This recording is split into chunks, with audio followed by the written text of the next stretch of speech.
To observers of their times, Mary, Jesus, and Joseph would have just been another ordinary family.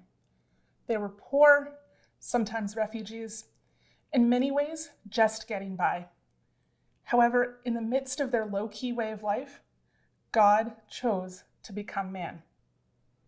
When we reflect on Mary, it is easy to see her role in caring for Jesus. We rightly honor her as the Mother of God. In her ordinariness, she accepted the role of being the Mother of God. However, it's important to remember that there's a third person in the Holy Family, Saint Joseph. In his ordinariness, Saint Joseph provided a space for Mary and for Jesus to be safe and to grow. In his ordinariness, Saint Joseph protected and provided for the Holy Family, because that is what he was called to do. In his ordinariness, he shows us a path to salvation. In his 2020 apostolic letter, Patris Corde, which translates as a father's heart, Pope Francis writes this about Saint Joseph. Each of us can discover in Joseph the man who goes unnoticed, a daily, discreet, and hidden presence, an intercessor, a support and a guide in times of trouble.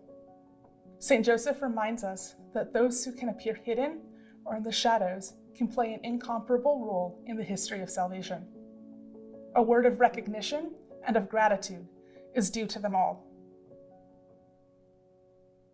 Saint Joseph, like many frontline and essential workers during the pandemic, got up and daily did what needed to be done.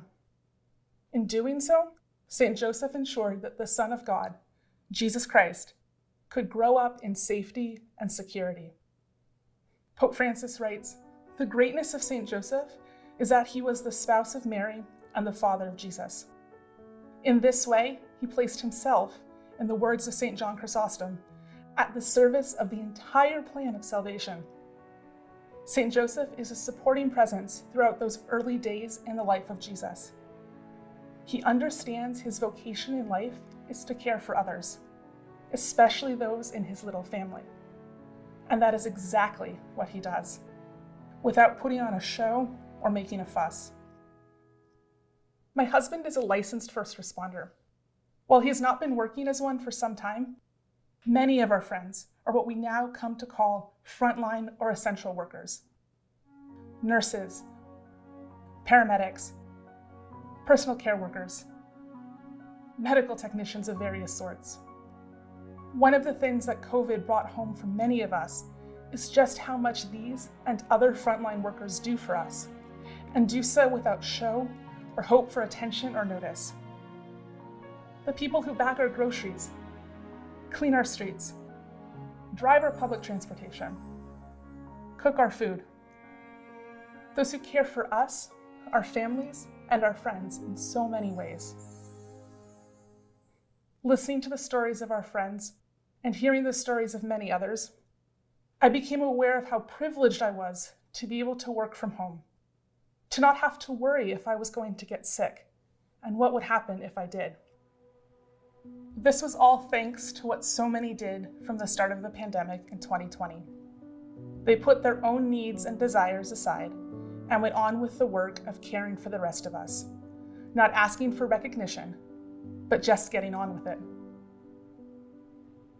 To each of those people, we owe a word of recognition and gratitude, knowing full well that they can never be repaid for all they've done.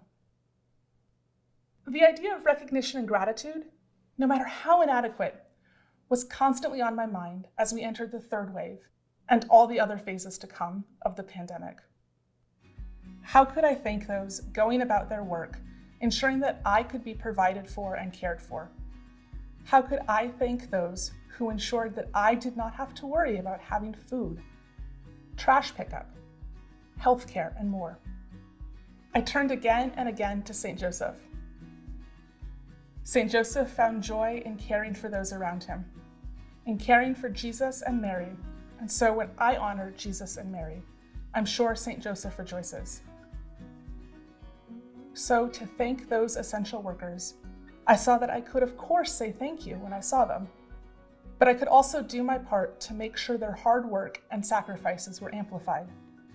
In their spirit, I began to follow health guidelines. I would get the vaccine as soon as possible. I would care for those around me, sometimes invisibly, always without expectation of praise. I had learned that that is exactly what St. Joseph would want me to do.